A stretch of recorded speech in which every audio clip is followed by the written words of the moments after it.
I'm Amy, sex educator, sex and relationship coach, and co-owner of PurePleasureShop.com. I'm April, VP of the cutting-edge sex toy company Hot Octopus, and I dedicate my life to the business of sex. We are on a mission to teach you how to have hot sex, deep intimacy, and how to make your own rules for who you are as a sexual being. Welcome to the Shameless Sex Revolution. Don't forget to head on over to our website at shamelesssex.com for more. And for 15% off of some of our favorite sex toys, use coupon code SHAMELESSPP in all caps at PurePleasureShop.com. You are listening to a pleasure podcast. For more from our sex podcast collective, visit pleasurepodcasts.com.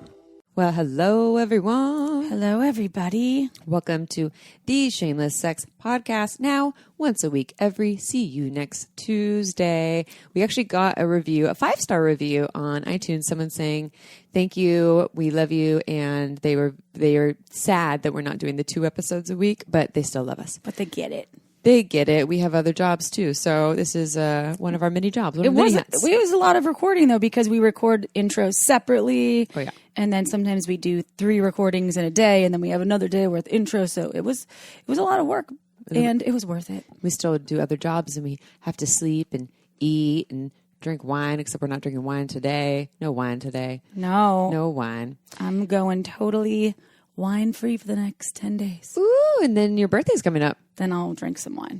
On your birthday, I'll drink some wine with you. I will celebrate. Okay, so this episode is with Kasia Urbaniak. I hope I'm saying her last name correctly. She is a motherfucking badass. She's really cool. She's amazing. She is inspiring, and it's a lot. This is about the Good Girl Reform School, but a lot about female dominance, empowerment, both in and out of the bedroom. We've had a number of folks ask us, because we've had speakers on here that are professional dominatrixies, doms. Yeah, now let's go with that. Doms, who get paid to be dominant. And we've had folks ask us for someone to speak on living more of a female dominance as a lifestyle, so not something that you're getting paid for. So she comments a little more about that. And while this episode is not necessarily just about that in the bedroom, there's a lot of tools and tips and tricks on how we can apply this into our everyday lives. And if you aren't owning a vulva, you're not a vulva owner, this will be an interesting episode for you, because I think it will apply to you too, actually. So there's a lot of really great tips. So stay tuned. We have a sex question coming up. We have some feedback we are going to share about our last episode that we released. And everyone, guess what? We have some swag. We have T-shirts and tank tops and Is it swag or swag? Swag. Swagger. It was one of those days. It's one of them. It's Swagger. one of those. Hopefully y'all understand what we mean. Mostly apparel. Let's call it apparel. Is it like Savasana or Shavasana? Yeah. Is it Taoist or Taoist? Is it tomato or tomato? Yeah. Well. Is it vulva Is it or Volvo? April or April? It depends if you're in Israel or Minnesota. Exactly. So T-shirts. If you want some shameless sex swag, go to our website at shamelesssex.com. And guess what? All of the proceeds are going to a cause. We are not making money off of this. They are going to the NAACP. This is the National Association for the Advancement of Colored People. So this is part of the Black Lives Matter movement, and anything that we sell, all proceeds go to this cause, and we might change causes every month. But this is just, you can own a shameless sex shirt or tank top or long sleeve. They come in a lot of different. Oh, a mask. There's masks. There's a lot of... you just check out the link on our website and check out all of the different ways you can have the shameless sex. They actually... Sexiness They have your a body. mask that is has a little photo of us, a little cartoon picture that your brother actually designed for us, of us actually wearing masks. So it's like a mask within a mask. It's pretty badass. Oh, yeah. Well, my brother took a previous... one of his colleagues' designs. And then he added that. Yeah. And he's working on some other fun stuff for us now, too, that hopefully will... It's us as more superheroes. Yes. Go check it out if you want to be part of the Shameless Sex Revolution, and all proceeds go to a good cause.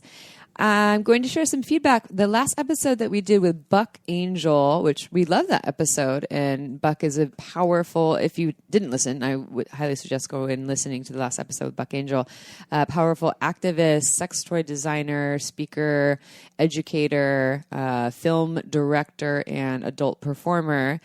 And Buck Angel is also a trans man who does identify more as a man. He says this in the episode, actually. I identify more as a man, is someone that transitioned, what do you say, like 30 years ago or something? Yeah, something 25 plus years ago. Did top surgery. One of the first people to actually... He was the guinea pig. Yeah. And did top surgery and took a lot of the hormones. So he was very big, strong, masculine, and did not do bottom surgery. So he has a vulva, and he was born with a vulva and rocks his vulva, and talks a lot about how he learned to actually embrace his vulva and his body dysmorphia through self-pleasuring in that episode. So at any rate, what I'd like to share, we listen to all feedback from our listeners. We really value it. It's really important to us. And instead of deleting an episode because it pissed someone off, we actually like to keep episodes up and then talk about the feedback that we get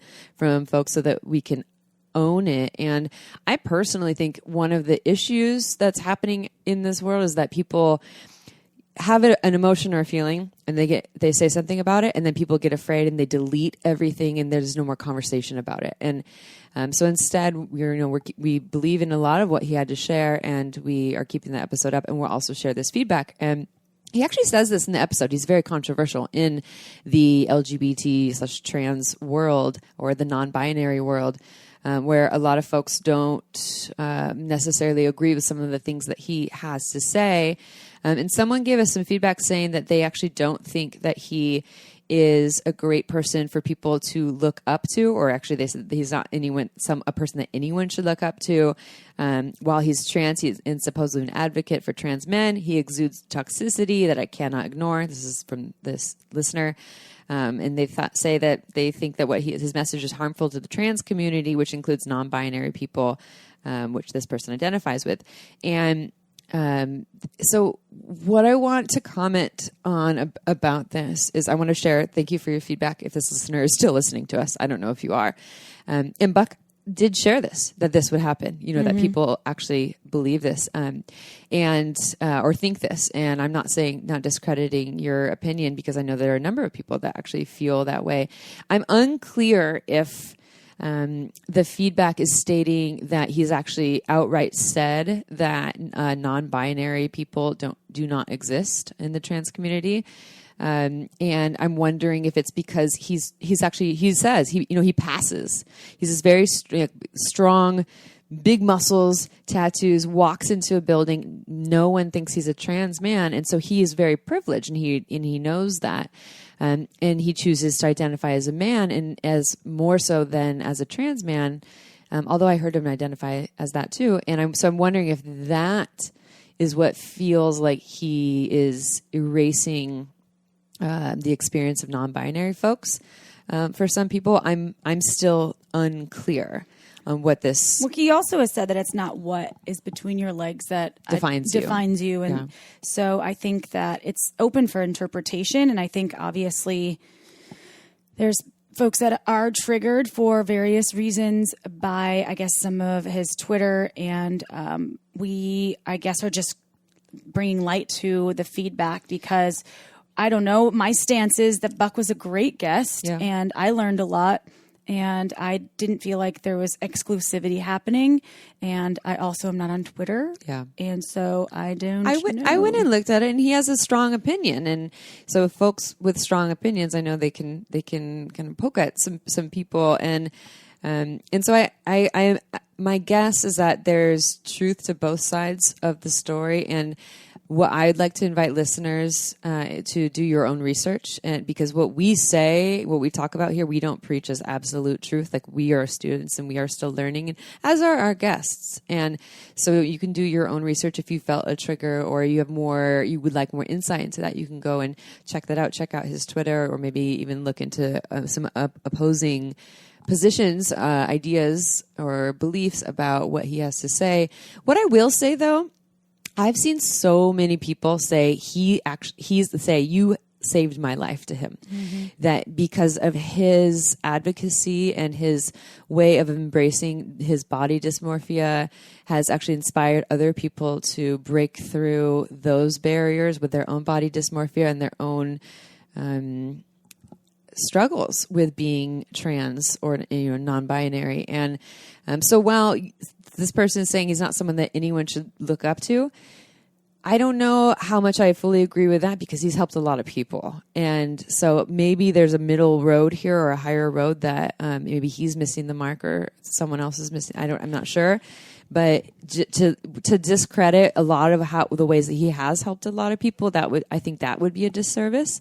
And to discredit the people that do feel harmed, that would be a disservice too. So just want to highlight all of those pieces there.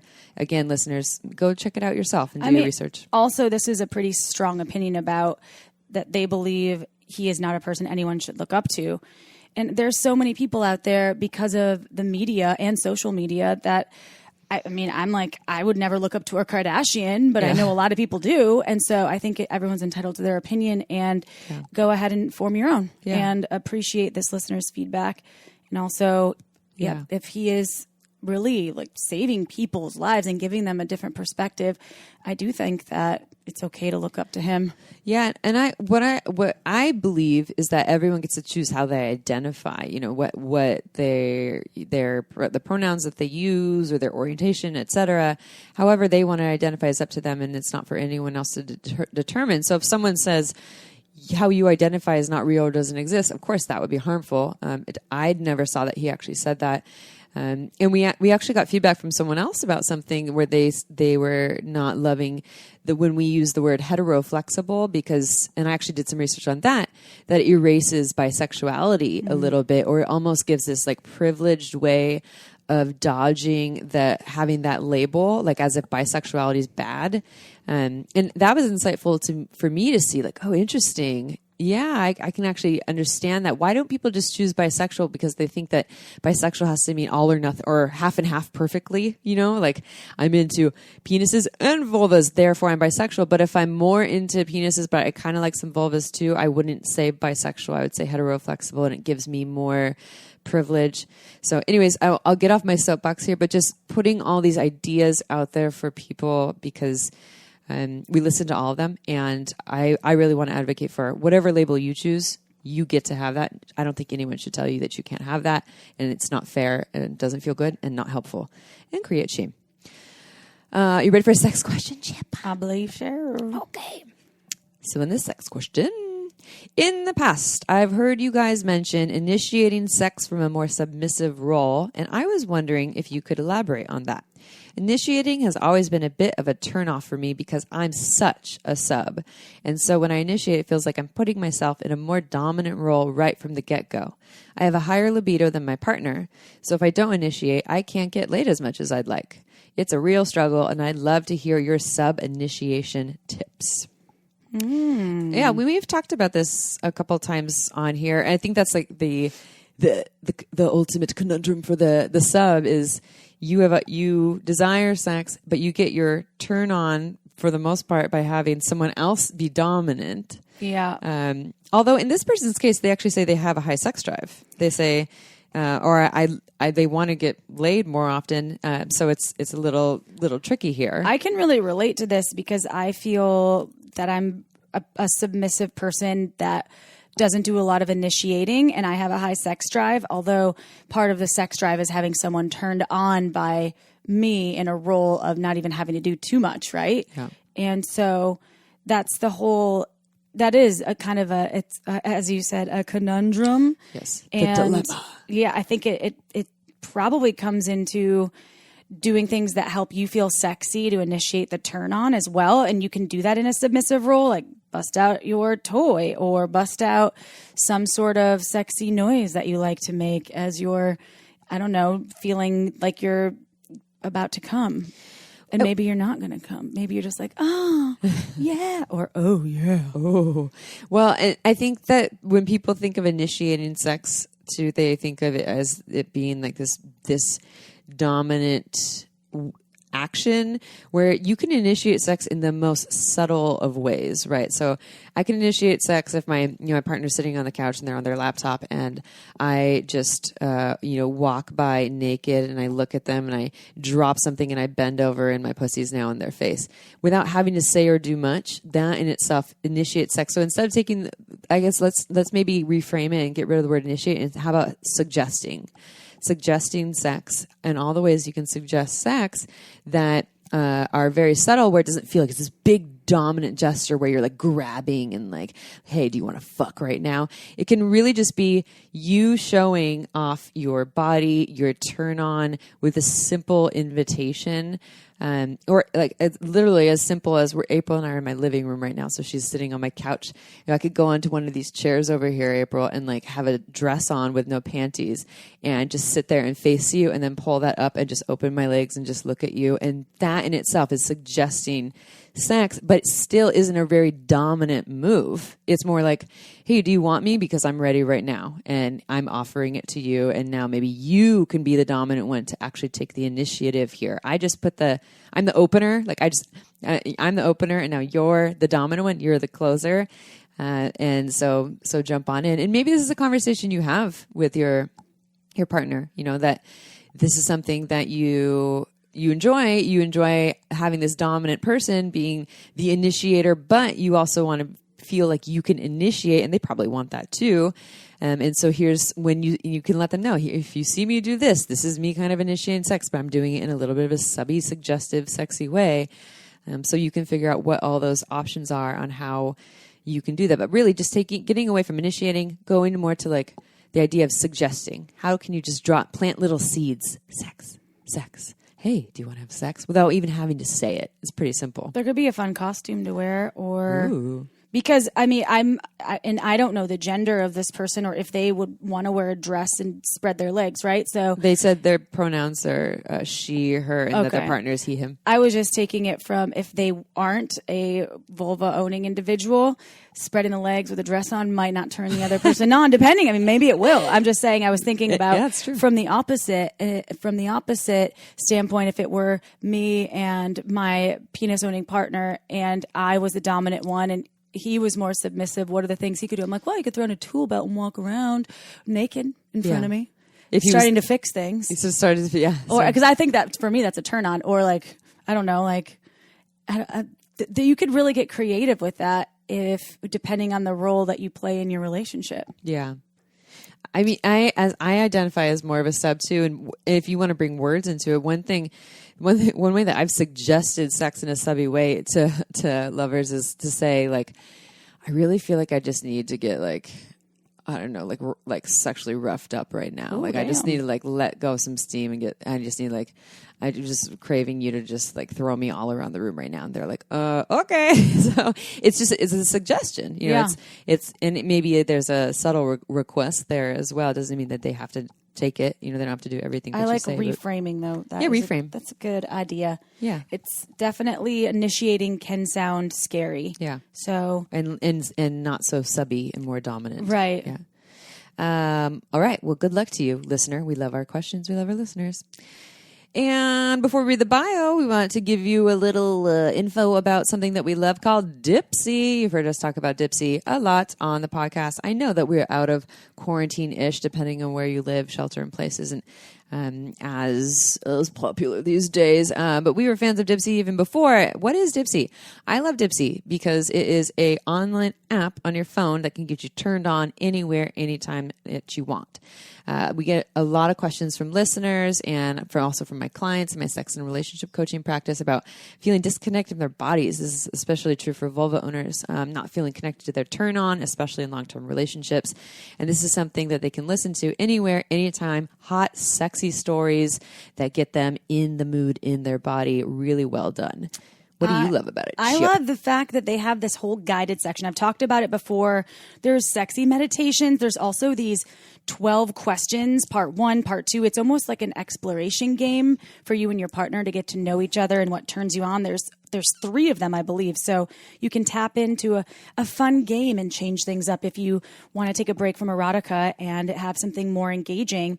And Shameless Sex listeners get a 30-day free trial when you go to dipsystories.com/shameless.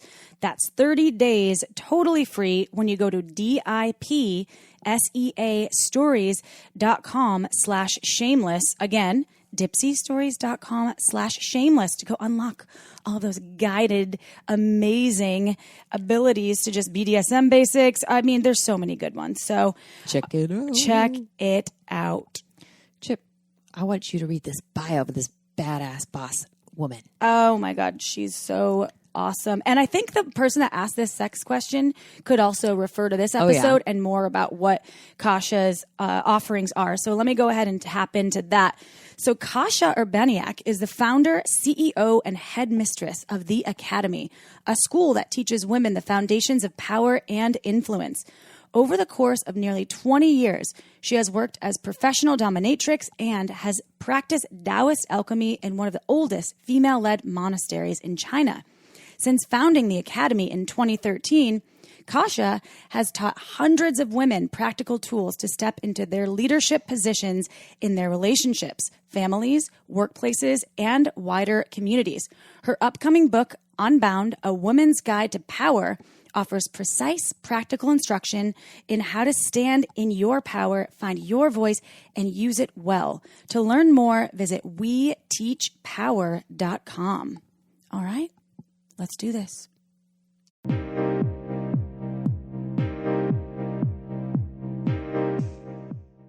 All right, everyone, it is episode time. We are here with Kasia Urbaniak. I did it wrong. Urbaniak. No, wait, she says it a little different. That's how the other person said it. Urbaniak. Kasia Urbaniak. Urbaniak, yes. Kasia Urbaniak. Okay, I was this close.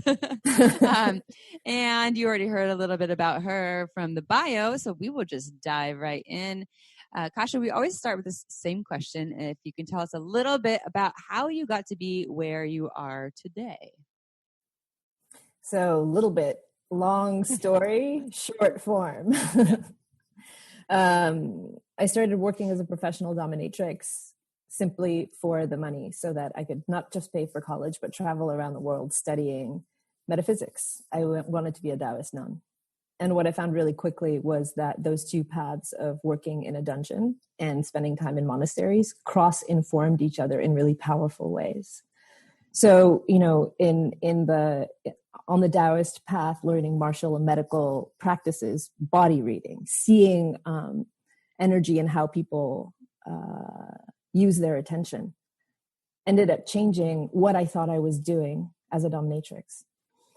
So that in those power dynamics, I could see energy and attention and the patterning of people in really, really particular ways.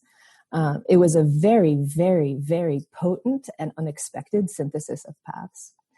And then, 15 years into this juggling, I met Ruben Flores, my partner in crime in the school, who had a decade of experience in war zones.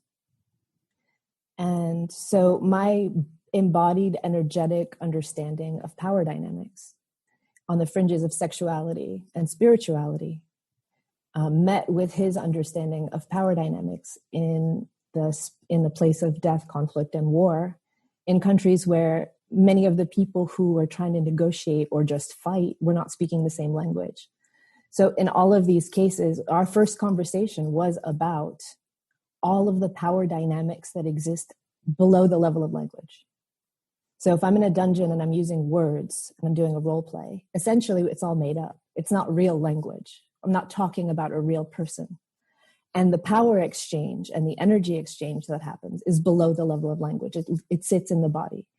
And in conflict zones, his experiences in understanding how much the animal inside of the body can dictate influence and authority, calm, or a motivating thing. From that conversation, it became really easy as a man and a woman to start seeing the patterning that women carry around energy and attention that both impedes or powerfully influences how well their communications land, how well their authority is respected. And immediately, very soon, we started experimenting with people in our community. We invited couples, we invited women, and out of that really potent period, a lot of exercises and a lot of experiments were born. And very quickly, from there, the people who had shown up once or twice started asking for workshops. And it just sort of took off from there. So it's a very long, long path and a very unexpected one. And that's the short answer. Mm-hmm. Mm-hmm.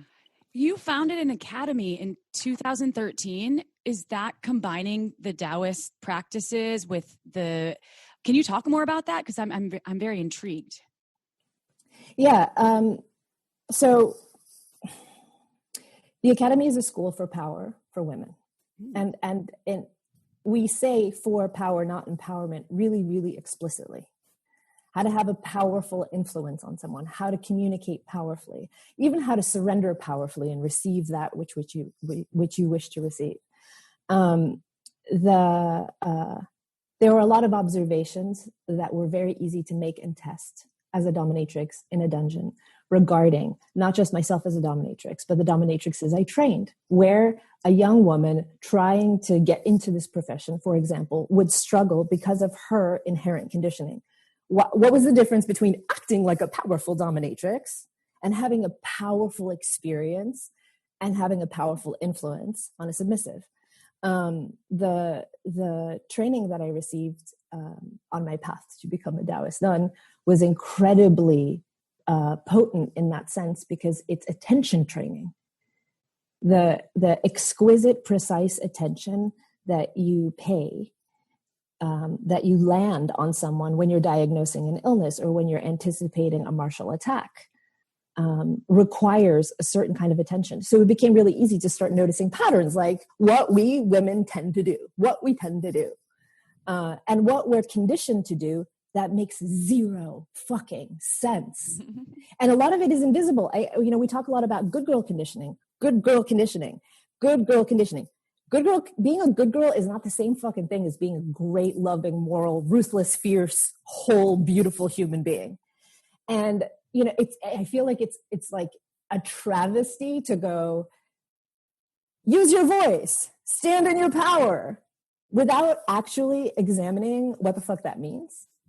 Because then what happens? The moment you fail to stand up for yourself or speak, self-attack. I can't believe I didn't say that. I can't believe I let that person walk all over me. I can't believe I walked in asking for an apology, ended up giving one and walking out the door. Why does that happen? Do we not love ourselves? Are we not confident enough? No. This is centuries of conditioning. And this whole landscape of the conditioning of being a good girl needs to be adequately articulated so we know what to look out for. And so that's what the academy is. It's like not just here. Do you do this? Is this an assumption you carry? Is this how you communicate? And try this exercise, try this tool, see how this works to break that patterning. And the cool part is that, a lifetime of conditioning can be broken rather quickly because this conditioning is unnatural. Powerful communication, honesty, vulnerability, like even those words kind of drive me a little bit nuts because I want to go into what does that exactly mean? How does that actually look in practice?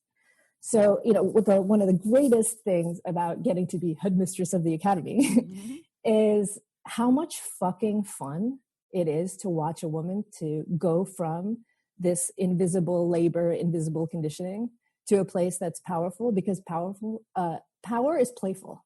When you get to a place where you're confident enough, even confident is tricky. If you understand power dynamics and can play there, it actually becomes really, really, really fun. It sounds so distinguished yet mysterious, the academy. Like, I want to know more about the academy. That's really, really awesome. And you've been doing that for quite a while now. So is it a physical place that you can go to, or is it online? I might go to the academy. Thank you, coronavirus, for making the academy currently an online place. Okay. New York City was the physical location for a while. And I miss live classes and the wild experimentation that was possible there. But I've also found that the virtual space can be really, really powerful in a different way. Well, thank goodness for it with everything that's going on. I'm so grateful that we have that. And so we can still experience connection and workshops and offerings. So is this the same, what you've been talking about, is this the same as the good girl double bind? And because I remember reading something about that, there's something that you refer to as the good girl double bind. And then you talk about how someone can break out of it. Yeah, that's part of it. A part of good girl conditioning is the double bind. And the part that I think relates also to sex,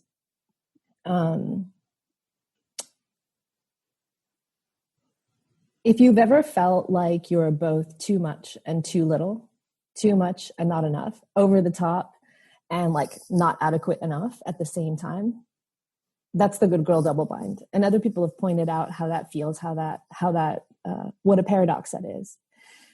But what's essential is to kind of know how to break it, because being able to describe a problem isn't the same as solving one. So, the first cultural response to a girl's sexuality waking up and a boy's tends to be really different. A boy, so long as he's into girls, whose sexuality is awakening, there's sort of like a nudge, nudge, wink, wink feel, right? Go for it, son. Yeah. Yeah, right? Either overt or sort of quiet. Yeah. And up until that point, as we're children, if you want a cookie and you don't get it, you may wail and throw a tantrum, but it doesn't exactly mean anything about you. So the erotic desire is the first one that means something really about you, like really, really, really clearly. So a girl's sexuality starts waking up, right? And immediately there's a double message. Immediately it's like a slam and this is necessary, right? I mean, how many have worried about being a slut or a prude? And sometimes both at the same time. So your tits are too little until they're too big. You're too smart in class until you're too quiet. You're too loud. You're too much, too aggressive until you're too passive. And it sort of continues. There's this self-monitoring, self-policing. Am I too much on this side or too much on that side? And on that tightrope, it's really hard to breathe. And what happens is the entire body starts to behave that way too. Have you ever watched a woman walk into a room late, dressed in an apology, crunching over? The compression affects the body, the voice, the energetic vibe that a woman is transmitting. If the neighbors are loud, there's also that you can see that compression. And like, excuse me, I really need some sleep. Eyes that kill. Would you be so kind as to, right? That kind of thing. You can feel the contraction in the body. It's as though the woman is avoiding being too much and not enough at the same time. And that throws off our inner bodily embodied erotic compass for what feels good and how like we naturally communicate and express ourselves. So the breaking of that conditioning oftentimes involves a really fun game where, especially in the frame of a request and ask, this is the most helpful, you go over the top dominant, over the top too much, over the top I'm the boss, over the top psycho crazy, and then over the top in the other direction, desperate, needy, begging, please, I need it, whiny victim, right? In that space, when you can feel yourself, embody all your rage, be the boss, control everything, like really bad domination, really, really reckless. And when you can allow yourself to start with like needy, beggy, desperate, pleading, and then actually access a space of vulnerability and feel that tenderness, that compression is broken. So we do this exercise in class where we have a woman ask the too much way, ask the desperate, needy, beggy way. And when she asks the third time, just neutral, after doing that exercise, what happens in the transformation of this human being is uncanny. It's like everything is aligned and resonating. The voice, like, it's uncanny. And in the context of a class, it's really amazing because we have men come to volunteer as the male stand-ins, especially when we do power with men, right? Because we have classes that don't relate to men and women.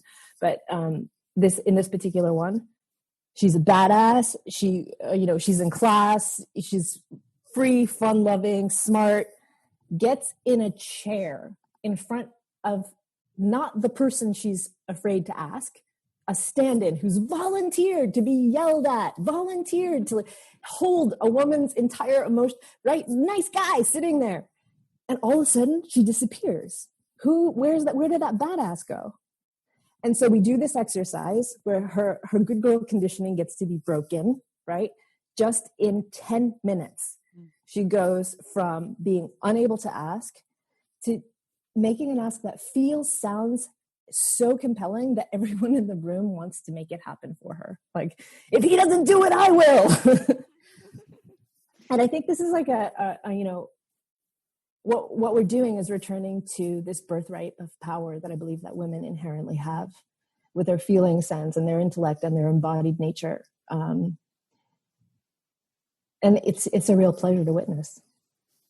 Is this part of the invisible labor piece where it's the invisible labor? Okay, that's something different because this resonates so much with me, the too much, not enough thing. I feel like I live with that split personality piece of my life so frequently, and you never want to be the loudest woman in the room, or you were always told, at least I was always told growing up, to mind my P's and Q's and not stick out too much because you'll piss people off and you should avoid confrontation, right? So I've always been like, of course, never asking for a raise, never, right? Just always thinking I should be thankful I have this job.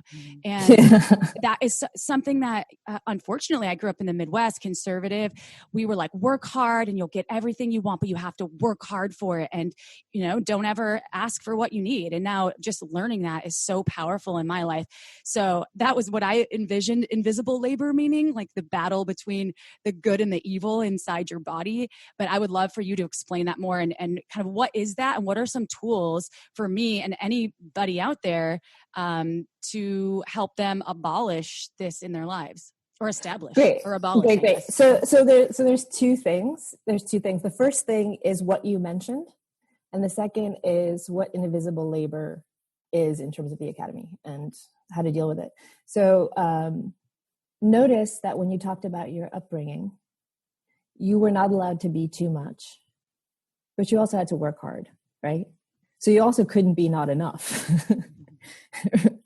And you are now a person who is in this world doing a Shameless Sex podcast. So you've investigated these things, right?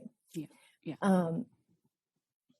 Knowing that it doesn't make sense to hold back, knowing that minding your P's and Q's no longer works in a world where a woman's voice needs to be heard 100%, or we're really in trouble, right? Oftentimes isn't enough.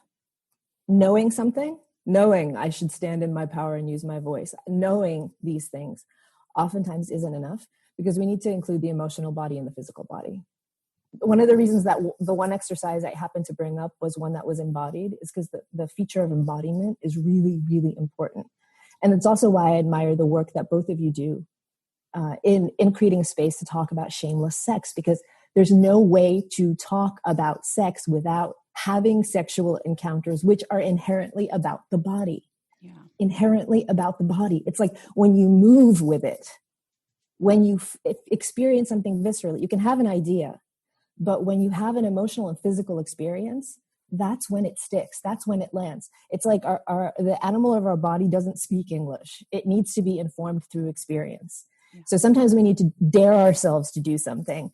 And then we're like, damn, I'm confident. Not the other way around. Not practice at home. I'm confident, and go.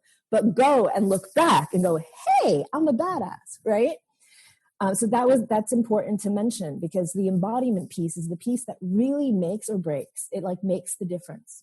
Okay, invisible labor. Okay, so this was even shocking for me because we have a very phenomenological, big word, we have a very, very, very practical approach to what we do at the school. The school has always been a laboratory.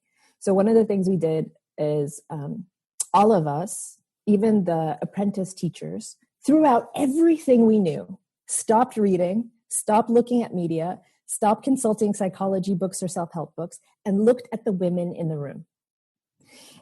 Invisible labor is emotional labor, intellectual labor, like mental work, and physical work that you do that is uncredited, unpaid, unreciprocated, oftentimes not just invisible to the person who's at the benefit of it, but oftentimes invisible to ourselves. So this was the shocker for me, because I had expected that if we started doing really precise invisible labor logs, counted how much time we try to figure out someone else's psychology to know how to approach them, counted how many times we reinterpreted a text message, counted how many times we were helping somebody not be an ass, how many times we were having feelings that were not about us, and doing work to adjust, accommodate, smooth over, create the right atmosphere in order to, instead of having a really direct communication.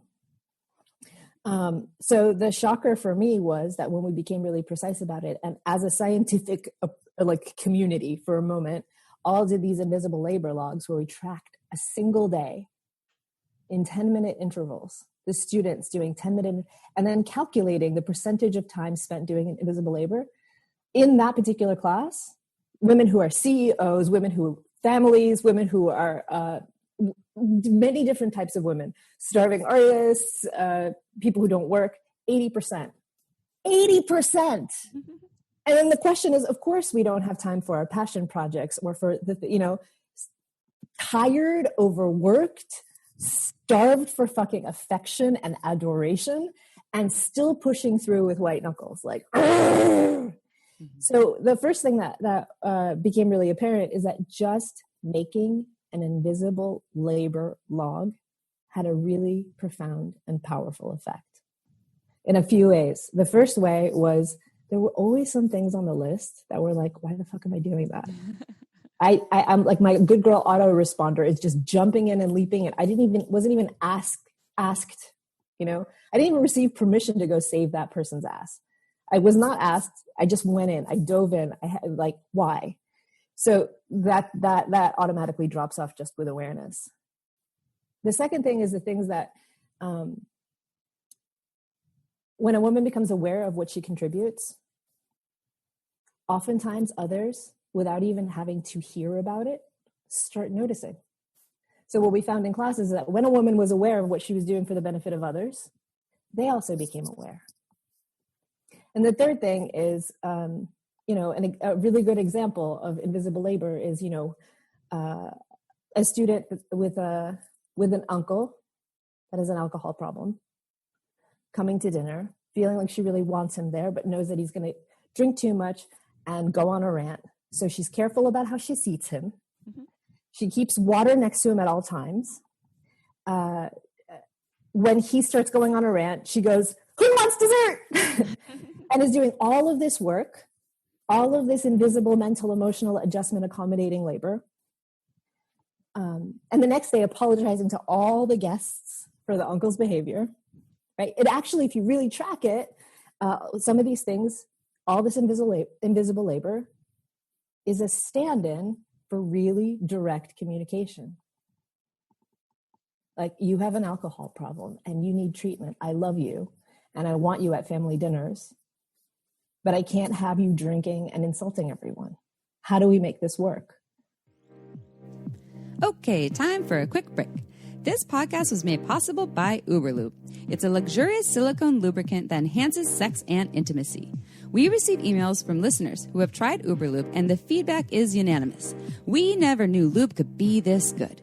It's also less likely to throw off the pH than most other lubes, and there are thousands of doctors recommending Uberlube to their patients, whether they want to make their hot sex even hotter or for folks experiencing dryness. Uberlube is without a doubt my favorite lube. It has no flavor, no scent, and feels absolutely amazing on my body. And it isn't just for sex. I use it to tame my hair frizzies, to prevent chafing, and I even put some in my mouth before an oral sex session. Totally ups my blowjob game. Oh, and the bottle, it's beautiful. It looks like a cosmetic product, so I just leave it out on my nightstand, totally shamelessly. To learn why we think it's the best lube on the planet, check out uberlube.com and use code SHAMELESSSEX for 10% off, plus free shipping. Again, that's uberlube.com and use code SHAMELESSSEX for 10% off and free shipping. This podcast was also made possible by omgyes.com. OMGYes is a research-based online program that teaches you all about how to pleasure the pussy. OMGYes studied thousands of vulva owners to find out how they orgasm and then made beautiful animated modules and super honest short videos to give you ways to reach even more pleasure. I've been recommending OMGYes to my clients for years, and it's been changing their lives. We all know pleasure is fluid and ever-changing, so why not add more tools to your pleasure tool belt?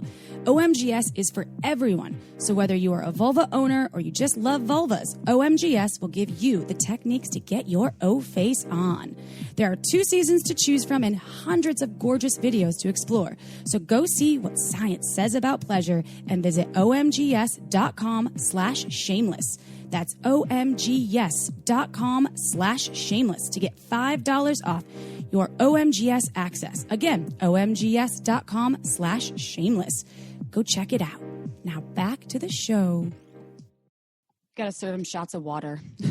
No. Vodka. Just kidding.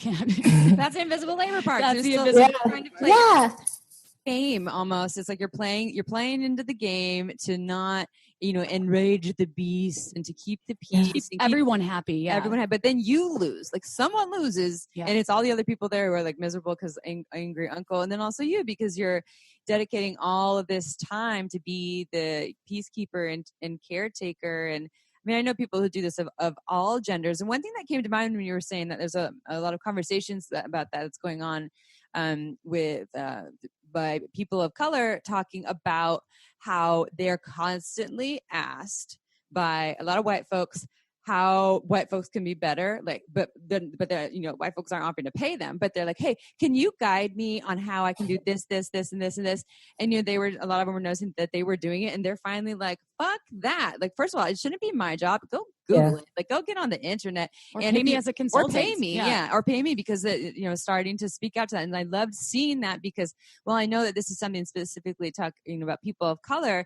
It's also talking about this, this greater issue, or not greater than that, but this big issue for a lot of women, a lot of people who are just, undervaluing themselves, maybe getting taken advantage of and not speaking to their yeses and their nos so that they keep the peace and they don't lose the love. And when really, again, it really, like you just said that so clearly, and it was so powerful. Like, you have a drinking problem. I love you. I want you to be there. But you can't come until you go and maybe do some work on this. Like, how can we work through this? It sounds so easy, but I understand why that's scary for a lot of folks to assert themselves. I'm loving that. And I'm loving seeing people, this example with people of color advocating for themselves in this way. Finally, it's really, really important, powerful work.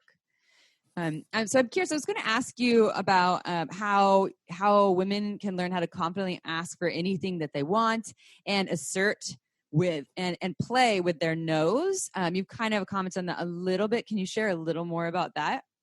Do you mean playing with their no's or someone else's? Yeah, asserting their no with someone. Like, how can they learn how to speak more confidently about it? Like, this is what I want. This is my yes. This is my no.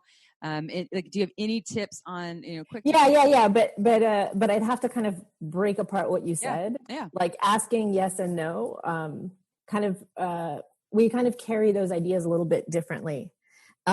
If you know your yeses and you know what you want, you will find yourself being confronted with saying no far, far, far less.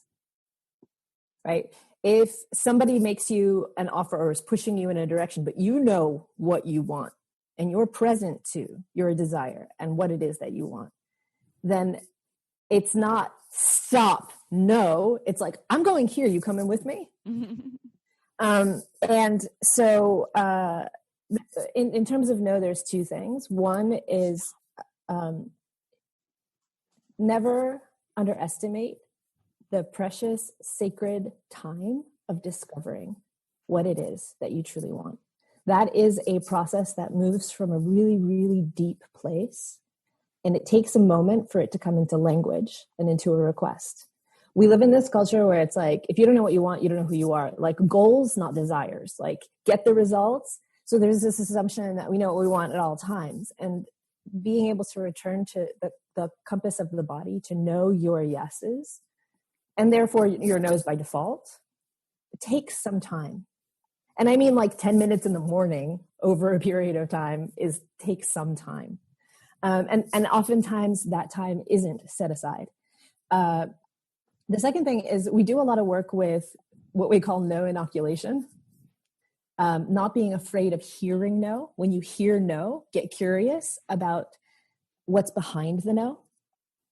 If you approach other human beings with a relentless curiosity, when it comes to getting what you want, when it comes to asking for something and getting what you want, if you see resistance in any form, and you get curious about what that resistance is arising to protect, people generally don't say no to be asses. They say because there's something in them that reacts, because there's something in there that they value, that they want to protect. And if you hear a no, and you feel somebody resisting your request, and you get into the idea, and we do a lot of exercises around this, if you get into the idea that hearing no is better than hearing yes, because you're gonna get to discover what the other person really cares about and connect with them there. Oftentimes the no disappears, and either a third option that's even better than what you're asking for and what they're saying no to is found, or the no just disappears and they're like, yeah, okay, now that I see that you value and care what I'm concerned about, which is the reason I said no, I no longer need to say no. So when you feel that other people's no's are not threatening, but interesting, your ability to say no multiplies exponentially. So a lot of women have trouble saying no because they're afraid of hearing no. So becoming unafraid of hearing no and knowing how to get curious about what's behind the no is not only an access point to immense intensity, immense intimacy and potential. It also makes it so that you're not afraid of saying no, because you know that your no is about something that you really value. You can speak about it. It becomes much easier. So asking no and yes are related to each other in our academy world in exactly that way. And all of it has to do with the body, has to do with how it feels, has to do with where resistance comes from, where desire comes from. And how you can't take that out of communication. You can't. People try. We have women who come to the school. I just took this amazing negotiation course and I knew all the right things to say. But when I did it in real life, it fell flat. Why? So it was your body. We're not meant to run scripts. We're born to be creatrixes that speak their bodily truth and have that bodily truth and desire land in other people's bodies in a way that they can feel, If you ask someone for something with a feeling of anger for not having gotten it, the message they get is, if I do this, it's going to create more anger. You destabilize the other person. If you make a request as though it's not going to happen, will you finally just once pay me a compliment?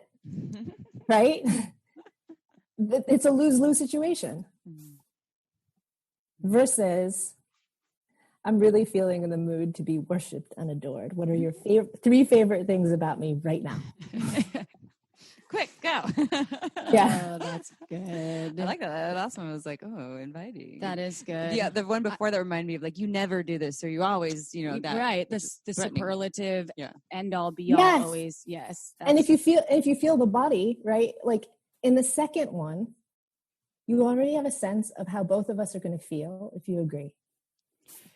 And the first one, it's like, if I pay this person a compliment, I was in trouble. I might still be in trouble. I might get it wrong, right? Yeah. And it's also when you're having a conversation with someone and they're giving you some sort of maybe a compliment or some sort of idea about what they're experiencing, and then they go into the but, right? So then you immediately think they're going to negate whatever they just said and give you some sort of criticism. And that's why we always say insert and just one shift in your word, your connective words helps people open up so your body isn't automatically going into the defense or the shame or whatever that looks like. Well, and when you were talking about the no versus obviously, and I wasn't relating this to the bedroom as much, which I should, but I was thinking professionally, I'm so good now as I've been in my career space for quite a while, way better with talking to potential new customers, potential new big customers. And instead of the continuation, the maybe, your products look great, maybe I'll consider it. I'm like, well, look, I'm here. Yeses are great. Or a no is just fine with me. A maybe to me is worse than either of those things, right? I want to know if you're into this or not. And I've been able to apply that. In the bedroom, it's a little different, or asking for what I want. I think in relationships has been more difficult because of that pleasing aspect, right? The I want to please. I don't want to be the bitchy, naggy partner. I want to be the cool girl. So that's shifting too. And now I have probably more fights than I ever have in my relationship. So I appreciate that. And the confidence behind being able to hear the no and assert your no, if you have one, is really important. So no is not a bad word.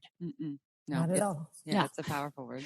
So bringing it back to, we've had, so the dominatrix piece, and you have worked and maybe still do work as a professional dominatrix? I used to. I stopped. Oh, you used to. Okay. Either way, I mean, the school is all consuming. I'm sure. And you're such a boss. You have this incredible energy. So can we talk about, our listeners love tips and tricks. So we wanted to ask, for vulva owners specifically who want to learn to be dominant in the bedroom as a lifestyle and not for pay, do you have any tips for them? Yeah. The first thing that comes to mind is when I was training dominatrixes, training women to be professional dominatrixes, because this may be in the professional sense, but this applies to unpaid dominatrixes, and it applies to all human beings, if not all women. The first thing that I saw was a woman in a room with a man performing power, meaning her attention is on herself. And she's saying, "You're such a bad boy," with all her attention on herself. "You're in so much trouble," right? No connection. No connection, no power, no influence. The first thing I had to teach them over and over again, which turned out to be some kind of energetic taboo that no one's really located, was to energetically invade his space.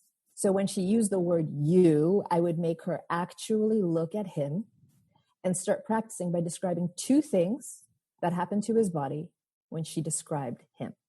So, "You have two eyes. You are my submissive." Okay. Did you notice his chest contract? Your chest just contracted. Are you nervous, shy, or carrying grief? Next reaction. Stiffening. Oh, I hit a vulnerable point, didn't I? You're resisting now. There, little boy, right? Tears, right? So the simple tip, the story is just a way for me to explain how important it is, if you want to assert a dominant position in the bedroom, to put your attention out. And the tip or the trick, the simple thing to do, is to describe them with sentences that begin with you. You have.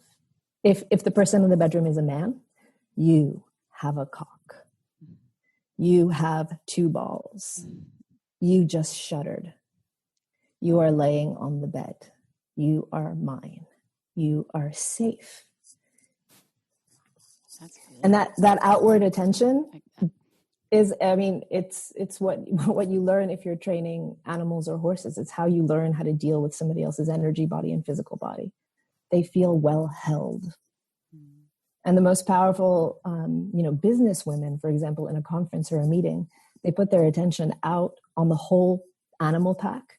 And you can watch this moment where everyone, in a totally professional setting, because of how she's using her attention, shift from their reckless or dominant state where everyone's talking and thinking and having their own thoughts. They shift into a surrendered, submissive space where they're just taking in everything she's saying. They're eating out of the palm of her hand. So bedroom, boardroom, doesn't even matter. It's about attention. And conversely, if you want to have a submissive experience,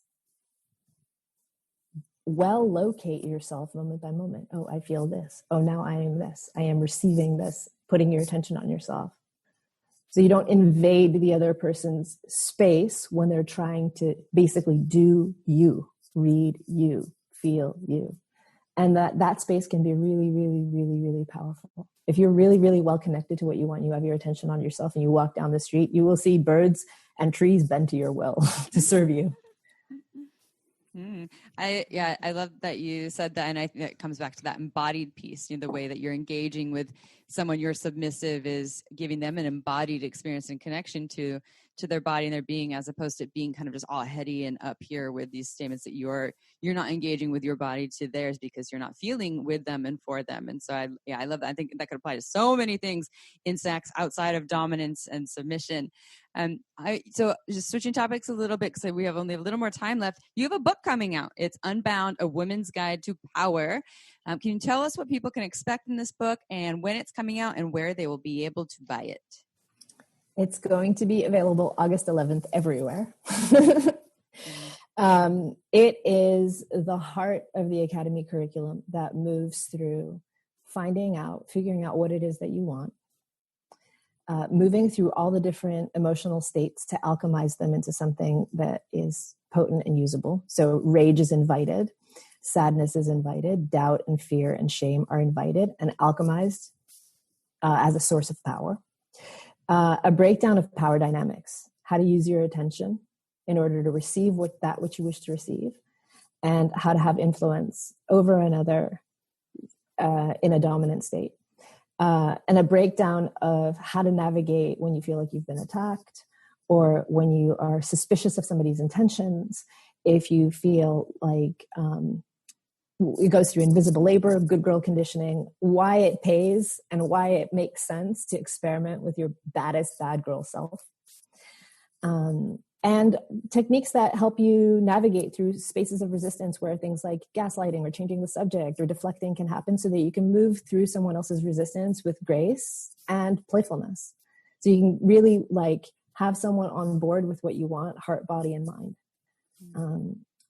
And right now, in this time where there's so much conflict and so much attack and so much disembodied communication, it's by contrast, these techniques end up feeling like magic tricks because we are so goddamn bad at communicating right now. So much virtual communication, so much scattered energy, so much scattered emotion, not well directed towards a desire, not well directed towards a vision. So Unbound is coming out August 11th, and I'm super, super, super psyched about it because the fun of just watching women break out of good girl conditioning and be mischievous, wicked, free-spirited, playful, and very, very powerful is awesome. I love that. That's exciting. And I like the title too. And I'm definitely going to check that out. Hopefully August 11th comes as quickly as it seems like this year is just flying by the way. But I'm sorry to interrupt you, but I forgot to mention, right now we have this thing where if you order the book before August 11th, you get a free seat in a class called Good Girl Reform School that's specific to breaking out of good girl conditioning, which should be a lot of fun. I like that. So can you tell people how they can work with you, find more information about the Academy, social media plugs, anything like that? Our website is weteachpower.com.